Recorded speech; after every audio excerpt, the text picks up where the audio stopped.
Assalamualaikum class, can you hear me?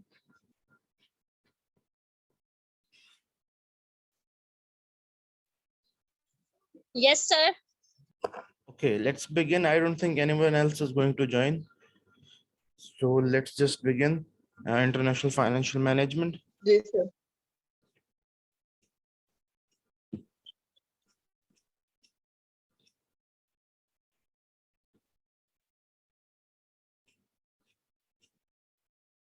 Okay, we were discussing the MNCs, multinational corporations. So structure हमने देख लिया था.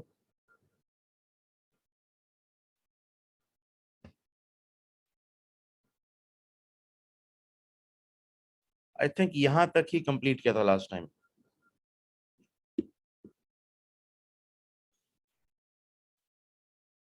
Okay, moving on. So why MNCs pursue international business? So one of the reasons is theory of comparative advantage. Now, what is theory of comparative advantage? Well, you see, one country might have a specific advantage in certain things. So if we would like to do this, that we would like to produce everything in a single country, then that would become too costly. So for example, some countries have specialties or expertise in certain type of skilled workers or certain type of materials or certain technologies.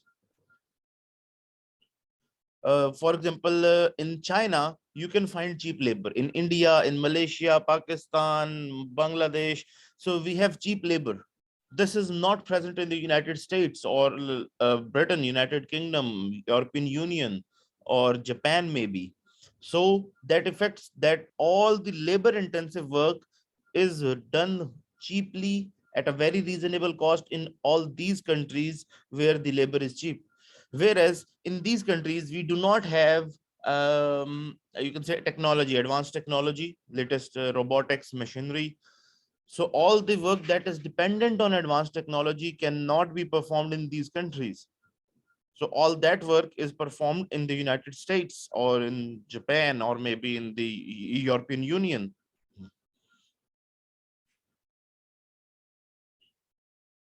So if we would try to produce something that is labor intensive in the United States, then it will become too expensive. So it would be too expensive to sell. So that is why the theory of competitive advantage suggests that one should produce something where it is the most affordable and would be more specialized. For example, now Pakistan does not need to produce everything that it needs. We can produce what we are good at. For example, we produce surgical equipments, we produce you can say cutlery, we can produce sports goods, we can produce cotton or fabric or maybe some stitched fabric as well, ready to wear. So we are good at that, so we can produce that. We cannot produce, let's suppose, mobile phones or like some technologically advanced stuff. So we would not try to do that, because when we would try to do it would become too expensive.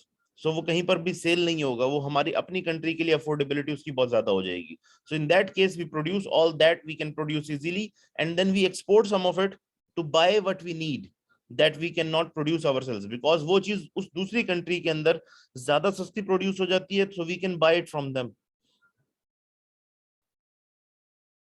Then comes in imperfect markets theory. Okay, so for example, in each country, the markets were closed to all other countries. Then the world would be, let you can say, so it would be non-international business will be just buying our own stuff. Okay,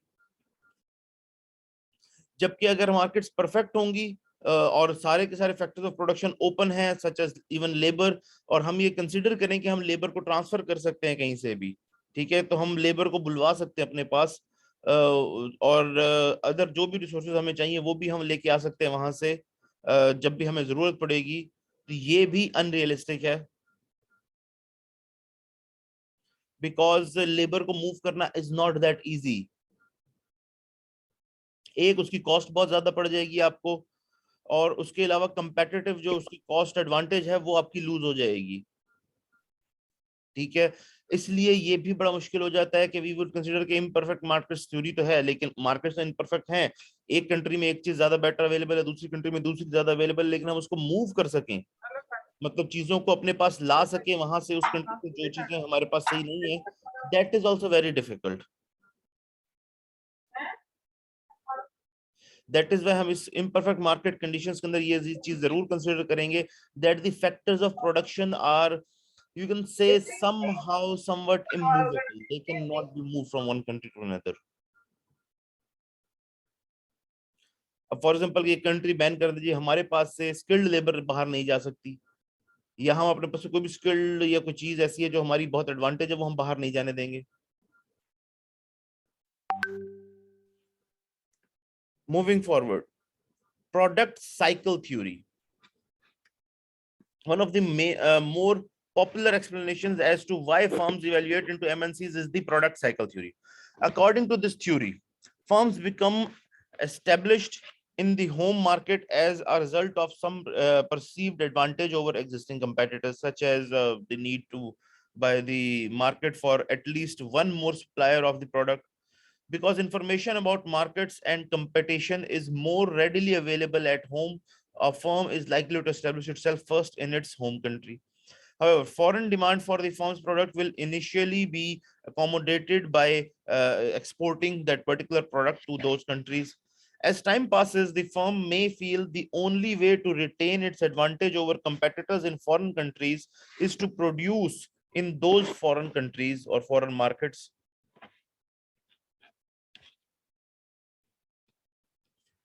ये specially तब होगा जब आपका product ज्यादा popular हो जाएगा।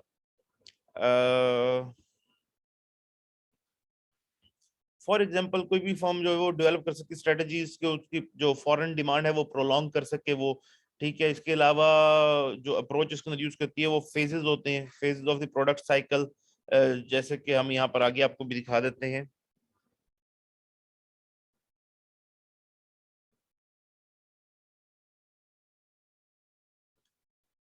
If you see over here, ये अब 3M का लाइफ साइकिल है, ठीक है। ये 3M जो ये आपने देखा होगा स्कॉच ब्राइट बनाने वाली कंपनी है, या ये मास्क, फेस मास्क वगैरह बहुत कुछ बनाते हैं, हाउस होल्ड यूज के items. So firm creates product to accommodate local demands. उसके बाद ये हो जाता है कि वो जो है वो फर्म एक्सपोर्ट करना शुरू कर देती है to accommodate foreign demands. Export करने के बाद firm establishes foreign subsidiary to establish presence in foreign country and possible to reduce cost. अब ये उनको फील होता है कि अब हमारी जो डिमांड है वो इतनी ज्यादा हो गई है एक्सपोर्ट होने के बाद के हम सिर्फ एक्सपोर्ट से उसको फुलफिल नहीं कर सकते, ठीक है। द थिंग इज, इसके अंदर अगर मैं आपको एग्जांपल दूं, let's suppose Cadbury dairy milk, okay. अब कैडबरी डेयरी मिल्क बनाता है, ब्रिटेन से उन्होंने स्टार्ट किया, आहिस्ता आहिस्ता उन्होंने इसको एक्सपोर्ट करना शुरू कर दिया, डिफरेंट कंट्रीज में उनकी डिमांड आई, उन्होंने एक्सपोर्ट करना शुरू कर दिया। लेकिन after a while they felt के हमारी डिमांड जो इंटरनेशनल है वो नेशनल कंजम्पशन से बढ़ चुकी है। अब हमारी बहुत ज्यादा चीज एक्सपोर्ट हो रही है, लेकिन अब हमारे लिए पॉसिबल नहीं रहा कि हम इसी प्राइसेस के ऊपर, क्योंकि हम यहाँ से एक्सपोर्ट करते हैं, कॉस्ट पड़ती है, बहुत सारे और फैक्टर्स इन्वॉल्व हो जाते हैं, गवर्नमेंट टैक्सेशन लगा देती है, एक्साइज ड्यूटीज लगा देती हैं। तो उन कंट्रीज के अंदर अब हमारी मार्केट अगर हमें मेंटेन करनी है तो हमसे ये प्रोडक्ट वहां पर इस तरह से एक्सपोर्ट करके सेल करना मुश्किल हो जाएगा। इससे बेटर ये है कि वहीं पर ही लोकली हम इस प्रोडक्ट को मैन्युफैक्चर करें और आगे सेल करें। Even Coca Cola if you see, तो वो भी आपके लिए एक्सपोर्टिंग उनके लिए उनकी मुश्किल थी, तो उन्होंने हर एरिया के लिए अपना एक प्लांट लगा दिया, वहां पर उसको सिर्फ वो कॉन्सेंट्रेट प्रोवाइड करते हैं, और वो बॉटलर जो है वो वहां पर उसकी बॉटलिंग करेगा और आगे सेल करेगा, और फिर वहां पर लोकली जो उनकी नीड्स है उसके अकॉर्डिंग उसकी मार्केटिंग भी की जा सकती है, उसको डेवलप भी किया जा सकता है, टेस्ट का चेंज भी आता है। फॉर एग्जांपल अगर आप कोका कोला पियेंगे इन द यूनाइटेड स्टेट्स और कोका कोला पियेंगे इन पाकिस्तान, से फर्क होगा। एक मेजर फर्क तो ये है कि वो कौन सिरप यूज करते हैं, तो स्वीटन हम यहाँ पर शुगर, केन शुगर यूज करते हैं, लेकिन इसके अलावा भी उसके फ्लेवर में फर्क होगा, उसके अंदर जो कार्बन डाइऑक्साइड है उसके अंदर भी फर्क होगा, वहां पर अच्छी खासी होगी, यहाँ पर बिल्कुल थोड़ी सी होगी। सो बहुत सारे फर्क आ जाते हैं इस तरह से। इसके अलावा लोकल के टेस्ट के हिसाब से एडजस्ट किया जाता है चीजों को। कुछ कंपनीज जैसे कि अब मैकडोनल्ड्स है, उन्होंने जब इंडिया में प्लांट अपना रेस्टोरेंट खोलना था तो उनको बहुत ज्यादा क्रिटिसिज्म फेस करना पड़ा ओवर बीफ। तो उन्हें ये इंश्योर करना और उन्हें फिर नया एक प्रोडक्ट लॉन्च करना पड़ा, क्योंकि सिर्फ चिकन से वो इंडियन मार्केट कैप्चर नहीं कर सकते थे। एक वो एक्सपेंसिव पड़ता है थोड़ा सा, हर इंडियन अफोर्ड नहीं कर सकता, और दूसरी बात कुछ इंडियंस है जो अफोर्ड कर भी सकते हैं तो भी वो चिकन या बीफ नहीं खाएंगे बिकॉज उनके लिए रिस्ट्रिक्टेड है, तो वो वेजिटेरियन ही खाएंगे। अब vegetarian burger was a new concept for McDonald, उन्हें वेजिटेरियन बर्गर लॉन्च करना पड़ा। उन्होंने इंडियन वर्जन देखा उसका और उसके बाद उसकी बेसिस के ऊपर अपना आलू टिक्की एंड इस तरह से उन्होंने अपना वेजिटेरियन बर्गर का कॉन्सेप्ट लॉन्च किया।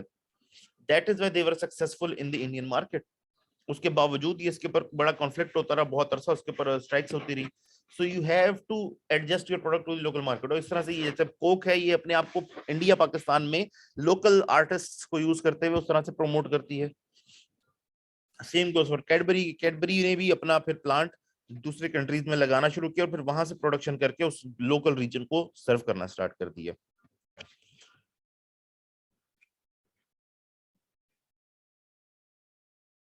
अब इसके अंदर दो चीजें हो सकती हैं, या तो इसके बाद फिर फर्म अपना प्रोडक्ट डिफरेंशिएट करेगी, नए नए प्रोडक्ट्स इंट्रोड्यूस करवाएगी, लोकल एरिया के हिसाब से फ्लेवर्स इंट्रोड्यूस करवा देगी, ठीक है, और प्रोडक्ट लाइन को एनहांस करेगी उस लोकल कंट्री के हिसाब से और वहां पर उसको प्रमोट करके देखेगी।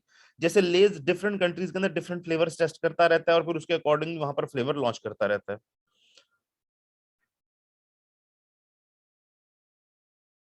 या फिर दूसरा चीज केस के अंदर फिर यही होता है कि उसका बिजनेस जो होगा वो डिक्लाइन हो जाएगा बिकॉज कंपेटिटिव एडवांटेज जो है वो एलिमिनेट हो चुकी है, उस मार्केट में और भी कंपेटिटर्स अवेलेबल हैं उस प्रोडक्ट के लिए। तो ये तीन तरीके आपने देख ली। इसके अलावा अब methods to conduct international business. International business आखिर किया कैसे जाता है? अब डिफरेंट तरीके हैं इसके लिए, ठीक है। पहला इंटरनेशनल ट्रेड, जो आप सब जानते हैं, इंपोर्ट एक्सपोर्ट, जिसके अंदर हम करते हैं। आपको पता है कि हमें अगर कंट्री के अंदर कुछ चीज शॉर्ट है या कुछ ऐसी जो हमारे प्रोड्यूस नहीं तो हम इंपोर्ट कर लेते हैं। अब कई चीजें ऐसी हैं जो कंट्री जो कुछ कंपनीज ने डिसाइड किया कि वो मतलब दूसरे एरियाज के अंदर प्रोड्यूस नहीं करेंगे, वो एक ही एरिया में प्रोड्यूस करेंगे और बाकी सारे एक्सपोर्ट करेंगे। जैसे कि आईफोन्स है, जिस तरह से टबैस्को सॉस है, वो एक ही फैक्ट्री में प्रोड्यूस करते सारी दुनिया को सप्लाई करते हैं। So it would be like a huge factory somewhere in the United states, अब वो पूरी दुनिया के अंदर सप्लाई करती है।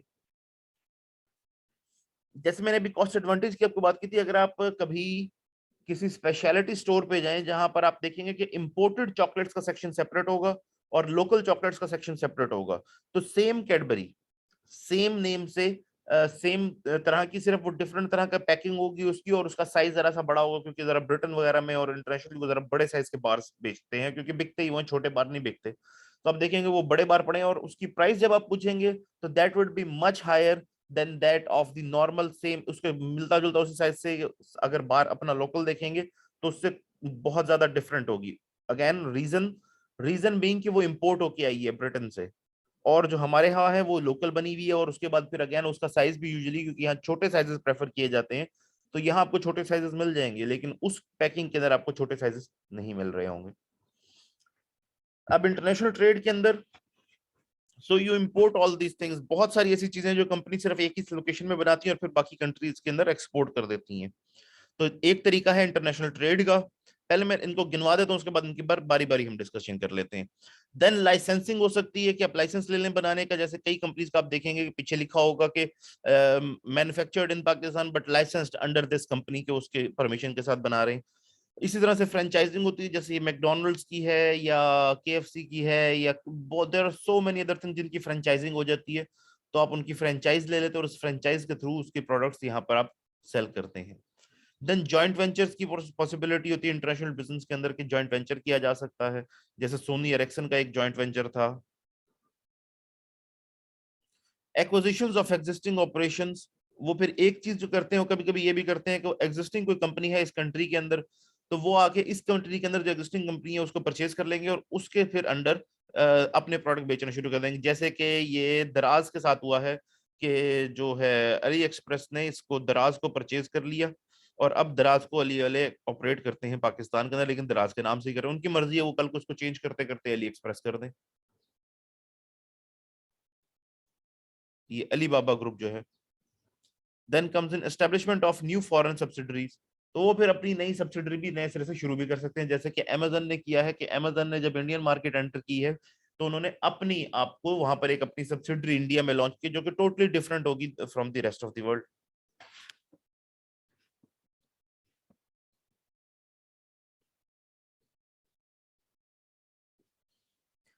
So we come on to these in detail. International trade मैं आपको एक्सप्लेन कर चुका हूँ। International trade is relatively conservative approach that can be used by firms to penetrate a market. जैसे कि वो एक्सपोर्ट करती हैं चीजें और पहले मार्केट पेनिट्रेशन कर लेती हैं, कि उनको पता चल जाता है कि मार्केट में हमारी डिमांड भी है प्रोडक्ट की, मार्केट के अंदर हमारे प्रोडक्ट के साथ क्या रिस्पॉन्स मिलता है। और ये चीपर वे है to penetrate a new market, because अगर आप वहां जाके सब्सिडरी स्टार्ट कर लेते हैं और उसके बाद आपको पता चलता है कि यहाँ तो हमारे प्रोडक्ट की डिमांड नहीं है या यहाँ तो डिफरेंट प्रोडक्ट डिमांडेड है, it would be very costly. तो आप जो जहां बना रहे हैं वहीं पर मैन्युफैक्चर करते हैं कुछ एक्स्ट्रा यूनिट्स और उसको एक्सपोर्ट कर देते हैं टू दैट कंट्री, और अपने रिस्पॉन्सेज भी देख लेते हैं। इनिशियल आपको पता भी चल जाता है कि किस तरह की सेल्स है, क्या डिमांड है, क्या डिफरेंसेस है। और यही काम आप सप्लाईज लेने के लिए भी कर सकते हैं, इंपोर्ट के लिए भी, कि अगर आपको कुछ थोड़ी सी चीज चाहिए आप पहले टेस्ट कर लेते हैं उसकी इंपोर्ट को करवा के कि ये चीज सही है, आपको जो चीज चाहिए वही चीज मिल रही है। अब इस अप्रोच में सबसे कम रिस्क है। This approach एंटेल्स minimal risk because the firm does not place any of its capital at risk. If the firm experiences a decline in its exporting or importing, it can normally reduce or discontinue that part of its business at a very low cost.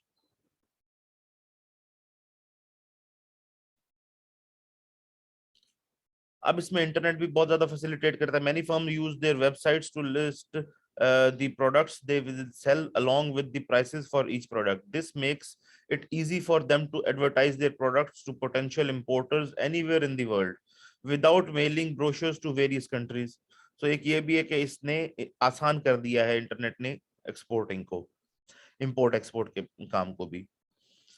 Similarly इसके अंदर अगर आप देखेंगे तो ये जैसे Ali express है तो या अली बाबा है, तो इसके थ्रू लोग बहुत ज्यादा ट्रेडिंग कर रहे हैं। इवन अमेजन के पर सेल करते हैं कि आप इन चाइना से इंपोर्ट करें सामान और डायरेक्टली अमेजन को दे दें, फुलफिल्ड बाय अमेजन के थ्रू वो आपका माल सेल करते रहेंगे। इसी तरह से you can just import stuff to AliExpress और Alibaba into your own country and sell or even use it for yourself. This was very difficult a few years ago. Because कोई चीज आपको import करनी हो तो उसमें बहुत सारी चीजें और फिर कस्टम्स और सब कुछ इन्वॉल्व हो जाता था। So this has been made much easier by Alibaba and AliExpress. Licensing दूसरी ऑप्शन जो होती है आपके पास होती है लाइसेंसिंग। इन दिस केस आप खुद उठ के नहीं जाते दूसरी कंट्री के अंदर, वहां जाकर आपको कोई इन्वेस्टमेंट, फिर से ये भी सेफ है क्योंकि आपको कोई बड़ी इन्वेस्टमेंट खुद से नहीं करनी पड़ती, आपको बहुत बड़ा अपना कोई सेटअप नहीं बनाना पड़ता, आपके पैसे नहीं लगे होते। आपको बेसिकली आप लाइसेंसिंग कर देते हैं, आप अपने फार्मूला का इस्तेमाल करने का राइट जो है उस कंट्री के अंदर एक मैन्युफैक्चरर को दे देते हैं जो आपके बिहाफ के ऊपर वो चीज बनाकर बेचता है। अब इसके अंदर भी थोड़ी कॉस्ट इन्वॉल्व है क्योंकि वो जो मैन्युफैक्चरर है उसकी कॉस्ट डेफिनेटली लग रही है, तो आप इसको सडनली बंद नहीं कर सकेंगे क्योंकि आपको कोई ना कोई उसके साथ एग्रीमेंट होगा। और दूसरी चीज इसमें जो एक डिसएडवांटेज आ जाती है वो ये आ जाती है कि अब वो अगर आपके स्टैंडर्ड्स को पूरा ना करे तो दैट बिकम्स एन इशू कि आपका प्रोडक्ट वहां पर सब स्टैंडर्ड ना जा रहा हो या आपकी क्वालिटी स्टैंडर्ड्स को मीट ना कर रहा हो, तो आपका कंट्रोल उतना ज्यादा उसके ऊपर नहीं होता है सच। So licensing is an agreement whereby one firm provides its technology, copyright, patent, trademark, or trade name in exchange for fees or other considerations. Many producers of software allow foreign companies to use their software for a fee. In this way, they can generate revenue from foreign countries without establishing any production plants in foreign countries or transporting goods or foreign currencies. Moving on, franchising ये तो हमारे वहाँ बड़ा common model है और हमारे students बड़ा easily इसको समझते भी हैं। जैसे कि डिफरेंट कंट्रीज के अंदर डिफरेंट प्रोडक्ट्स की फ्रेंचाइजेज होती हैं। हमारे यहाँ मैकडोनल्ड्स, पिज्जा हट, सबवे और इस तरह से बहुत सारी और फ्रेंचाइजेज हैं। लेकिन कुछ नहीं भी हैं, जैसे कि हमारे यहाँ स्टारबक्स वगैरह जैसी की फ्रेंचाइजेज अभी नहीं अवेलेबल। टिम हार्टन, स्टारबक्स ऐसी कोई कॉफी हाउसेज बहुत ज्यादा नहीं है, तो थोड़ी बहुत हैं ग्लोरिया जीन्स टाइप, लेकिन बहुत ज्यादा इसकी अभी तक सेटअप यहाँ पर नहीं आ सका है। जबकि चाइना में बड़े रैपिडली एस्टेब्लिश हुए हैं, इंडिया में बहुत सारे ब्रांड्स में से बहुत रैपिडली एस्टेब्लिश हुए हैं। अब फ्रेंचाइजिंग के अंदर बेसिकली ये होता है कि आप अपने प्रोडक्ट को खुद बेचने की बजाय खुद सारी इन्वेस्टमेंट कर रहे हैं और खुद सारा उसका सेटअप करें, लेकिन आप ना अपने प्रोडक्ट की फ्रेंचाइज किसी को आगे दे देते हैं उस कंट्री के अंदर, ये लें जी आप हमारी फ्रेंचाइज ले लें। आप उसको बेसिक रॉ मटेरियल्स और चीजें प्रोवाइड करते हैं जिसको यूज करते हैं वो उस कंट्री में बेचते हैं और आपको जो उसकी सेल्स हैं उसका एक सर्टेन परसेंटेज आपको दे दिया जाता है। मार्केटिंग और सारी चीजें आपके कंट्रोल में होती हैं, आप उनको बताते हैं कि इस तरह मार्केट करेंगे, इस तरह करेंगे, तो वो वैसे ही करते हैं। तो आपका कंट्रोल इसके अंदर कुछ कंपैरेटिवली ज्यादा होता है लाइसेंसिंग से। आप उसमें इन्वॉल्व होते हैं, आप उन तक माल पहुंचाते हैं, आप उनको ट्रेनिंग देते हैं, आप उनको सेटअप बताते हैं किस तरह से बनाना है, तो पूरा लेआउट आप उनको सेटअप करके देते हैं। इसी तरह से यू हैव सम कंट्रोल्स के क्वालिटी इंश्योर करते हैं आप। आपका एक सर्टेन लेवल ऑफ कंट्रोल होता है अपने प्रोडक्ट के ऊपर कि जी इससे लो क्वालिटी हम आपको मेंटेन नहीं करने देंगे। तो वो आप इंश्योर कर होते हैं, आप उसको मतलब बता सकते हैं कि जी ये करेंगे आप और ये नहीं करेंगे। तो क्वालिटी इसमें कंपैरेटिवली काफी हद तक मेंटेन हो जाती है। Under a franchising agreement, one firm provides a specialized sales or service strategy, support assistance, and possibly an initial investment in the franchise in exchange for periodic fees, allowing the local residents to own and manage the units. For example, McDonald's, Pizza Hut, Subway, and Dairy Queen have franchises that are owned and managed by local residents in many foreign countries. As an example, McDonald's typically purchases the land and establishes the building. It then leases the building to a franchisee and allows the franchisee to operate the business in the building for a specified number of years, such as 20 years. But the franchisee must follow standards set by the McDonald's when operating the business, because franchising by an MNC often requires a direct investment in foreign operations. This is referred to as direct foreign investment. अब जैसे कि McDonald तो कर रहा है, लेकिन क्योंकि वो अपनी क्वालिटी मेंटेन करते हैं, लेकिन कई कंपनीज हैं जो नहीं करती, वो कोई इनिशियल इन्वेस्टमेंट नहीं करती, वो उल्टा चार्ज कर लेती हैं आपसे। बेसिकली पाकिस्तान में तो ये होता है कि क्योंकि वो यहाँ पर एक एजेंट को एस्टेब्लिश करते हैं और एजेंट लाइसेंस दे रहा होता है, उनका फ्रेंचाइज दे रहा होता है। तो वो एजेंट जो होते हैं वो यूजुअली कोई इन्वेस्टमेंट नहीं कर रहे होते, वो सिर्फ लाइसेंसिंग के अगेंस्ट फी लेने की कोशिश करते हैं कि वो फ्रेंचाइज के अगेंस्ट फी लेते रहें। तो आपको ही सारी इन्वेस्टमेंट करनी होती है जो लोकल रेजिडेंट इन्वेस्टर होता है। Joint ventures. अब जॉइंट वेंचर के अंदर आप किसी के साथ मिलकर एक जॉइंट वेंचर बना लेते हैं। अब वो किसी भी चीज के लिए हो सकता है किसी एक स्पेसिफिक प्रोजेक्ट के लिए हो। लाइक सोनी और एरिक्सन ने किया था। सोनी के पास जो थी ना मार्केटिंग की बहुत अच्छी कैपेबिलिटी थी, सोनी उस टाइम पे मार्केट लीडर होता था, जैसे आज सैमसंग वगैरह है। तो सोनी का प्रोडक्ट बहुत ज्यादा बिकता था, जापानीज था ये, और बहुत अच्छा इसका प्रोडक्ट कंसिडर किया जाता था। लेकिन इनको मोबाइल फोन्स की टेक्नोलॉजी इनके पास इतनी अच्छी नहीं थी, ये अच्छा मोबाइल फोन नहीं बना सकते थे। तो इन्होंने एरिक्सन के साथ जॉइंट वेंचर किया, जिनके पास मोबाइल बनाने की बहुत अच्छी टेक्नोलॉजी थी, उनको मोबाइल बनाना आता था, लेकिन उन्हें उसकी सेल्स, उसकी मार्केटिंग करना नहीं आता था सही से। तो इन दोनों ने एक जॉइंट वेंचर के, सिर्फ जैसे कि सोनी अपने बाकी प्रोडक्ट अलग से बेचता रहा, टीवी वगैरह सब कुछ, लेकिन जो मोबाइल फोन था वो सोनी एरिक्सन के नाम से बेचता रहा। आफ्टर सेवरल इयर्स जब सोनी के पास वो कैपेबिलिटी आ गई कि वो खुद बना सके, तो आज आपको पता है सोनी अपने सेलफोन्स बेच रहा है। So you can make a joint venture initially, कि आप जॉइंट वेंचर कर लें और दो कंपनीज मिलकर कर लें। स्पेशली ये होता है जब जैसे पाकिस्तान जैसी कंट्रीज, हमारी कंट्रीज के अंदर ये इशू आ जाता है कि जी आप के पास कोई टेक्नोलॉजी नहीं है या कोई कैपेबिलिटी नहीं है एक चीज को प्रोड्यूस करके बेचने की, तो इन दैट केस यूजुअली ये होता है।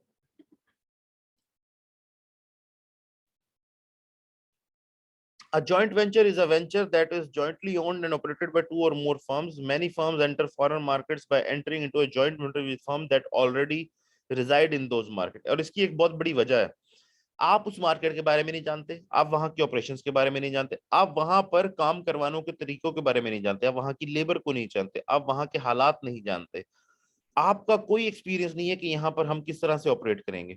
लेकिन लोकल जो है उसको ये जरूर पता है कि इस इकोनॉमी में कैसे ऑपरेट करना है, और आपको ये पता है कि ये सर्टेन टेक्नोलॉजी, ये जो न्यू चीज हम लेकर जा रहे हैं, ये कैसे मैन्युफैक्चर करनी है। तो लोकल को ये बेनिफिट होता है, उसको ये चीज पता चल जाती है, और वो आपके साथ इसलिए काम कर लेता है कि एक नया अपॉर्चुनिटी मिल जाती है उसे। आपको ये बेनिफिट हो जाता है कि जी आपको एक सेफ प्लेइंग फील्ड मिल जाएगा इस फॉरेन कंट्री के। अगर आप खुद से जाएंगे इस कंट्री के अंदर, तो आपको बहुत सारे रिस्क फेस करने पड़ेंगे, जो कि अब आपका जो लोकल पार्टनर है वो उनको डील कर लेगा, बिकॉज वो ऑलरेडी उस मार्केट से वेल नोन होता है उस मार्केट में, वो उसको अच्छा चला सकता है वहां पर। Most joint ventures allow two तो firms. सर ये तो फिर जॉइंट वेंचर की हो गया ना, जॉइंट वेंचर्स की तरह हो गया।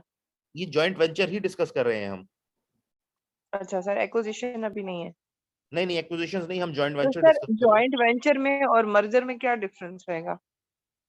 ओके, मर्जर्स जो हैं वो बेसिकली यूजुअली आप एक्विजिशन के अंदर ही काउंट कर रहे होते हैं उसको। जॉइंट वेंचर तब होगा जैसे कि इंडिया के अंदर एक पॉलिसी है उनकी गवर्नमेंट की, उन्होंने जब कैपिटलिज्म की तरफ जो जाने लगे सोशलिज्म से, तो उन्होंने ये पॉलिसी गवर्नमेंट ने डिक्लेयर कर दी कि कोई भी फॉरेन कंपनी हमारे पास जब आएगी तो वो खुद अपने नाम से बिजनेस नहीं कर सकती, उसे हमारे किसी कंपनी के साथ जॉइंट होकर ही बिजनेस करना पड़ेगा, जॉइंट वेंचर करना पड़ेगा। जैसे कि आप देखेंगे वहां पर सुजुकी, हमारे पास सुजुकी सुजुकी के नाम से बिकती है, उनके पास सुजुकी मारुति सुजुकी के नाम से बिकेगी। इस तरह से हमारे पास होंडा का मोटर बाइक जो है ये होंडा के नाम से बिकता है, वहां पर ये हीरो होंडा के नाम से बिकता है, क्योंकि वो उन्होंने कहा कि हमारी कंपनी के साथ आपको जॉइंट वेंचर करना होगा ताकि हमारी कंपनीज भी सीखें कि आप कैसे बनाते हैं, कैसे मैन्युफैक्चर करते हैं, टेक्नोलॉजी ट्रांसफर हो। तो वहां पर वो जो भी होगा तो हीरो उनकी कंपनी है, होंडा जापानीज कंपनी, तो उन्होंने मर्जर किया इस तरह से, जॉइंट वेंचर किया इस तरह से। इसी तरह से जो मारुति सुजुकी हो गया, या जितने भी ब्रांड्स वहां पर फॉरेन के आते हैं वो किसी ना किसी नाम के साथ एसोसिएटेड होकर ही आएंगे, ठीक है, किसी लोकल ब्रांड के साथ उनको मर्ज होना पड़ता है, तो ये एक जॉइंट वेंचर होता है। मर्जर ये है कि ओनरशिप भी एक हो जाएगी, ठीक है। मर्जर हम करते इसलिए क्योंकि हम चाहते हैं कि हम उस कंपनी को एक्वायर कर लें, उसको अपना पार्ट बना लें, जबकि जॉइंट वेंचर में दोनों अलग अलग एंटिटीज हैं, सिर्फ उसे एक प्रोजेक्ट के लिए वो एक नई एंटिटी बना देते हैं, चाहे किसी एक नेम से रख लें चाहे दोनों का नेम मर्ज करके रख लें, लेकिन वो उस एक प्रोजेक्ट, उस एक टास्क के लिए, उस एक कंट्री के अंदर जो ऑपरेशन है उनको मैनेज करने के लिए कंबाइंड चला रहे होते हैं। इन अ मर्जर ओनरशिप भी सिंगल हो जाएगी, एक ही फर्म बन जाएगी और उसका जो ओनर होंगे वो सिंगल एक ही ओनर्स होंगे। यहाँ पर दो डिफरेंट फर्म्स हैं, उनके दो डिफरेंट ओनर्स हैं, सिर्फ उस एक सब्सिडरी के अंदर वो मिलकर काम कर रहे हैं। I hope I was able to explain the point. Merger में आप उसको बाय कर लेते हैं दूसरे प्रोडक्शन प्लांट को कि जी ये प्लांट में बाय करना चाहता हूँ, आप मुझे इतने में इसको बेच दें, and you buy it and you become the owner of that plant. तो उसमें दोनों कलेक्टिवली काम नहीं करते, आप उसके बिजनेस को बाय कर लेते हैं। mergers and acquisitions, they are actually the same thing. Acquisition basically हम कहते हैं जब हम यूजुअली हॉस्टाइल टेक ओवर करने की कोशिश करते हैं कि हम एक्वायर करेंगे जाकर, जैसे कि अभी एलन मस्क ने बिड किया है टू बाय ट्विटर, वो एक्विजिशन है, आप फोर्सिबली जाके बाय करने और उसके अगेंस्ट पॉइजन पिल स्ट्रेटजी लगाकर जो ट्विटर का बोर्ड है वो उसको बचाने की कोशिश कर रहा है। So that is sort of the thing that you do, because वो एक्विजिशन होगी जब आप हॉस्टाइल टेक ओवर की तरफ चले जाएंगे। मर्जर होगा जब वो म्यूचुअली आपको कि ठीक है जी हम आपके साथ मर्ज हो जाते हैं। इन दैट केस होगा ये कि वो दोनों कंपनीज डिसॉल्व होकर एक नई कंपनी बन जाएगी और उसके जो ओनर्स हैं दोनों के, उनको सिंगल उस नई कंपनी के शेयर्स इशू कर दिए जाएंगे।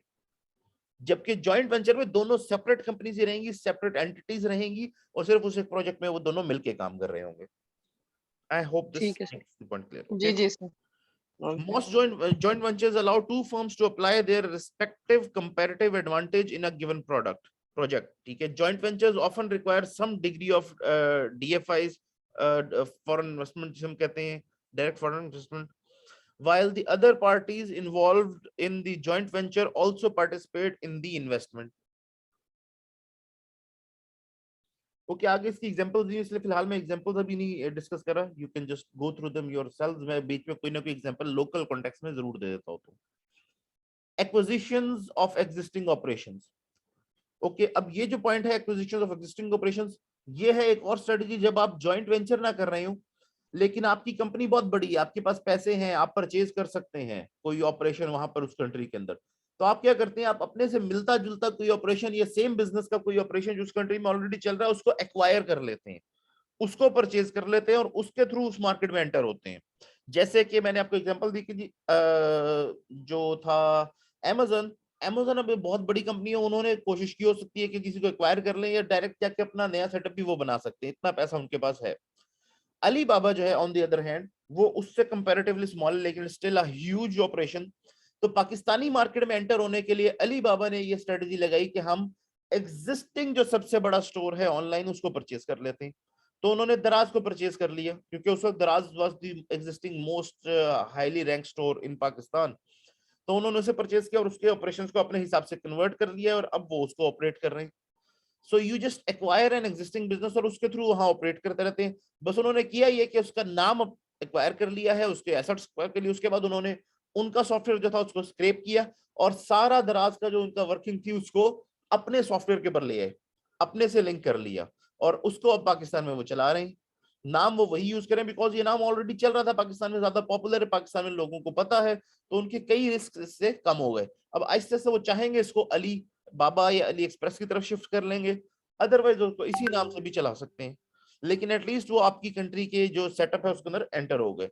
तो सेम बड़ी कंपनी जो एक्वायर कर सकती है, जिसके पास पैसे हों, वो एक्विजिशन की तरफ चली जाती है कि जी इस कंट्री के अंदर अब हमने ऑपरेशंस कर रहे हैं, तो इस कंट्री के अंदर ये जो काम करने वाले पिछले बिजनेसेस हैं उनमें से किसी एक को परचेज कर लेते हैं, एक्वायर कर लेते हैं, और फिर उसके थ्रू उसका नाम चेंज करके उसके थ्रू आप खुद वहां पर अपना माल बेचना शुरू कर दो, क्योंकि उसके ऑलरेडी नेटवर्क एस्टेब्लिश होंगे, सप्लायर्स एस्टेब्लिश होंगे, उनके रूट्स वगैरह, उनकी मैनेजमेंट वहां पर एस्टेब्लिश है, उनको सब पता है कि वहां पर कैसे ऑपरेट करना है, किसको सेल करना है, कस्टमर्स ऑलरेडी वहां पर हैं उसके, उनको नए सिरे से कस्टमर बनाने की जरूरत नहीं है, उन्हें पता है कि इसके कस्टमर सिर्फ है, तो वो वहां जाकर डायरेक्टली अपनी सेल स्टार्ट कर सकते हैं, जरा उनको एक फुट होल्ड मिल जाता है उस कंट्री के अंदर। Firms frequently acquire other firms in foreign countries as a means of penetrating from foreign markets. Such acquisitions give firms full control over their foreign businesses and enables the MNC to quickly obtain a large portion of foreign market shares.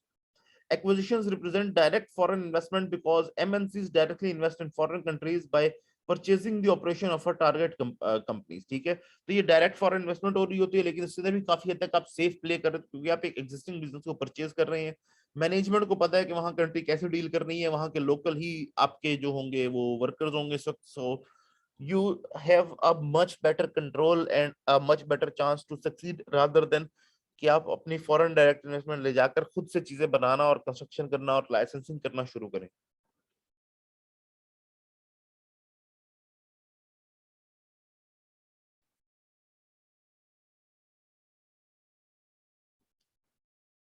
Establishment of a new foreign subsidiary।